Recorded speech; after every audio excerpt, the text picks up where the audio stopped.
What is going on, bros and broettes? I got a little update video for you. If you guys remember a couple weeks back, we did a video where I tested out the Geecrack, that ovalesque kind of like beaver style, creature style bait. We also tested the Raid Hira Tailor, which is a very comparable style bait. Ovalesque, only difference is it has kind of a wag, almost like a little micro like Huddleston tail on it. Absolutely impressed with them, dude. I Texas rigged them, caught some great big bass, and what I found is they really reacted to it differently. It almost, in a way, has started to replace some of the Texas rig worm fishing that I'm doing when I'm throwing like a stick bait and that. But what I wanted to get with you on, a lot of you guys dropped some really cool comments down in the comments box in that video. I'll put a link to that video too as well for you to check out. But you're like, hey, there's all these cool different ways to rig it. Try the small one, try this, try that. So what I did today is I went out and I did some more experimenting with the Geecrack, dude. And I want to kind of show you what I figured out and some of the different little tweaks that make this bait behave a little different, as well as some of the sort of like best practices for fishing it. We used a Texas rig with a 5/16 last time, worked great, and I'm still using that, but I think there's some little keys and tweaks that you can make to make it even better. So hit that like and subscribe button. Check out what I did today. That's a great big one. Come on, what are you, dude?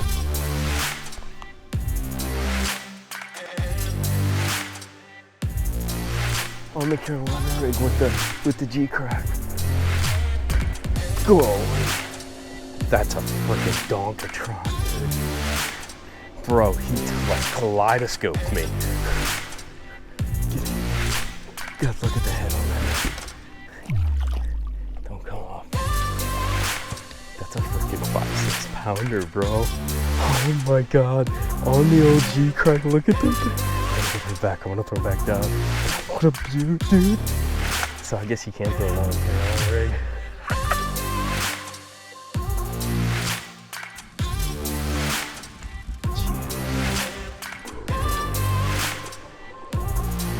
Jumper too. Acting like a smallmouth, bro. I don't think that rain hurts. This one, dude, that's a fat one. I'm liking this bait more and more I throw it.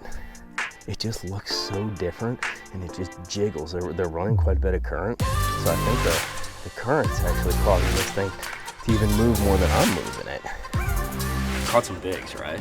Yeah, I had a good time with it, and one of my goals was to play around with really sort of expanding, working these ribs. You know, these ribs are really the key to the bait. The other key to the bait is this broad sort of shape that it has. It does this awesome gliding style action. So the quiver and the glide, I really wanted to kind of exploit those two different actions in some various rigs and see what kind of like behavior and what I could catch, like what I could get it to do.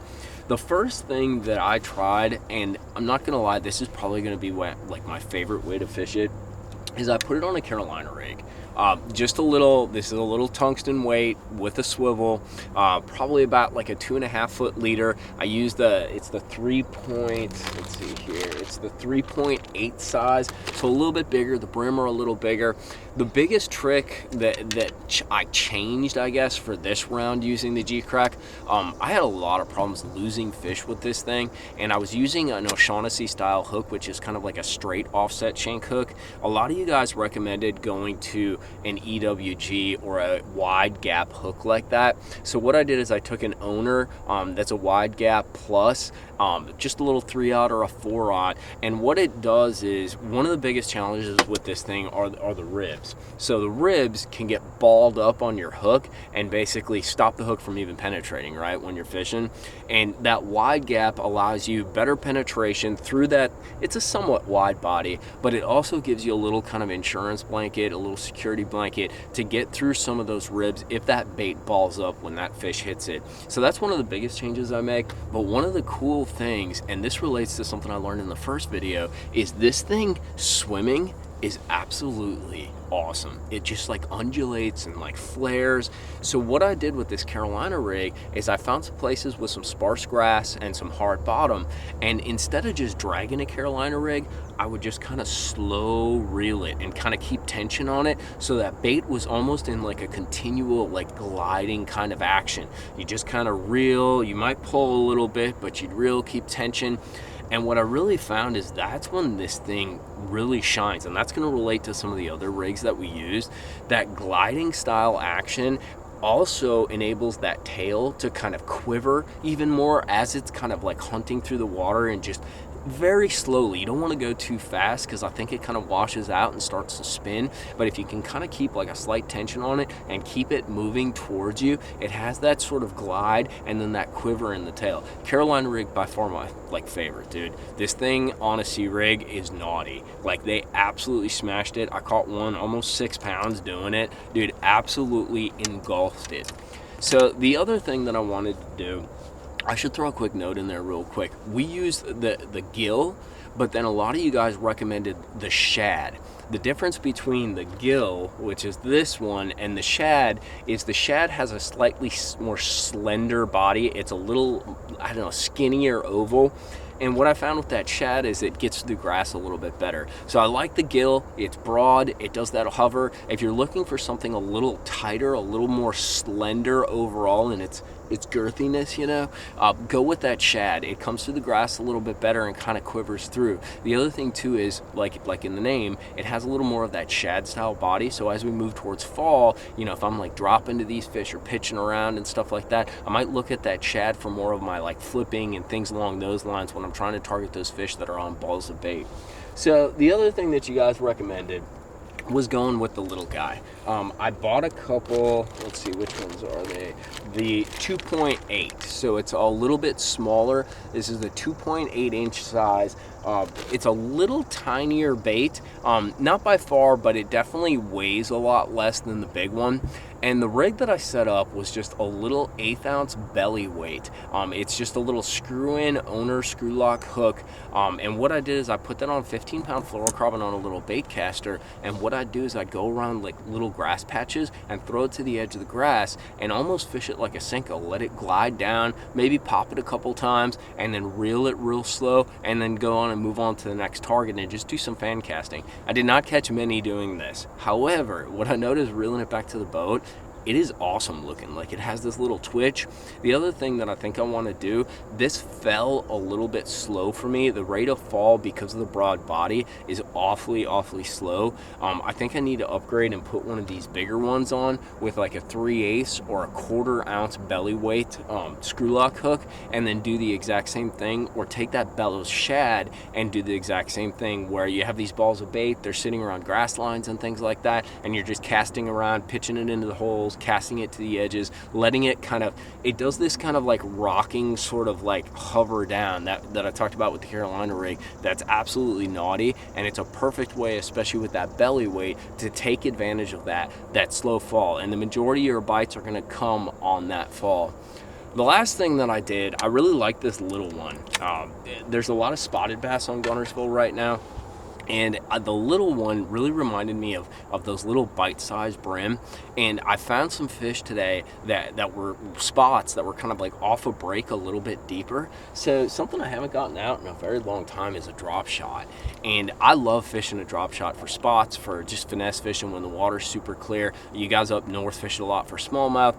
It's a great way to sort of like drag the bait, but it's also a great way to sort of pitch the bait out and let it kind of flutter and hover down. Once again, a perfect sort of play for the action that we're getting out of that Geecrack. So I took that 2.8 and I put it on just a classic drop shot. That's a 1/4 ounce, just a little like bell weight, and then I have a little G Finesse, that's a Gamakatsu little circle hook. And what I did is I just nosed hooked that 2.8 Just super simple, just like you would like a robo worm or something like that. And I pitched it around and then I dragged it, but then I also almost did like a forward facing presentation, right? So I'd pitch it like to some fish that I saw in like a little group. I pitch it out and it would glide down, and I wouldn't even let it get to the bottom. I just put a slight tension on my rod and sort of let it kind of hover its way down to the bottom, and then once it got to the bottom, I'd just shake it as it got into those fish. And dude, that was absolutely naughty. This thing really kind of slows the fall of that 1/4 ounce because of that broad body, and it really allowed me to sort of tease some of those spots, and I caught like a 3.5, almost 4 pound spot, just kind of gliding it and doing that. One big mistake that I made today is these fish are kind of transitioning from brim, eating, bluegill, shellcracker, whatever else kind of like panfish style kind of bait is in here. They're transitioning to eating a lot of that finger size or that sort of thumb size shad, and they're kind of schooling up in these balls. What I really need to do is I need to jump on Tackle Warehouse and get some of these guys in like a, I don't know if they make it in like a pro blue, in sort of like a whitish transparent, like a smoke color, basically to mimic those shad, because I'm not a big color guy, but I do believe, dark shades versus the bright shades that match up with shad. And I think going into fall, especially for something like this drop shot or my little rig with the belly weight, this guy right here, I'm gonna need something that's a little more comparable to those sort of fingerling shad that are swimming around, because what I'm gonna want to do is, it might be a good follow-up for a frog or something like that. I put it on that belly weight and I get a blow up on a frog, a blow up on a spook, something like that, and instead of having that Senko, that ace to kind of fire back and catch that fish after it misses the frog, I use that Bellows Gill or that Bellows shad in that brighter color to sort of follow up in that belly weight, cast it in there, and just let it hover extremely slow kind of down and tease that fish into biting and just kind of keep it in the strike zone.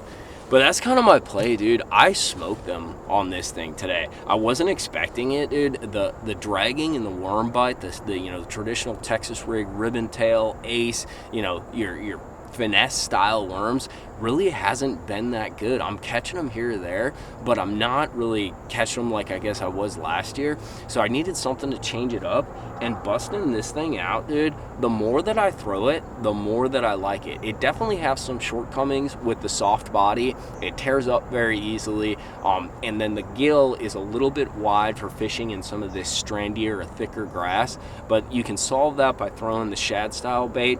And the reality is, if you're getting bit, like, don't change it, dude. And they definitely haven't seen it, and it provides a totally different action than what my stick bait or what that ribbon tail would do. That quiver and that glide is absolutely killer for these fish when they're super funky. They've seen a lot of baits.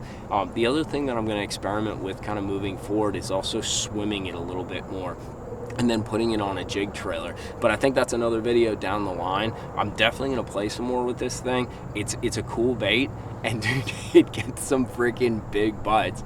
But we're gonna wrap this up. I'll put links to all this stuff down in the description box for you guys to check out. The Texas rig kit, the Carolina rig kit that I use for monster bass, all the different sizes, the 2.8, the 3, and then they even make like a gigantic one, which I think is gonna be killer for bed fishing once we get around there. But I don't wanna wish the fall and winter away. We will see you back out on the water. I even got Mr. Boxster with me. Give him a pet for you guys. See you later, boys.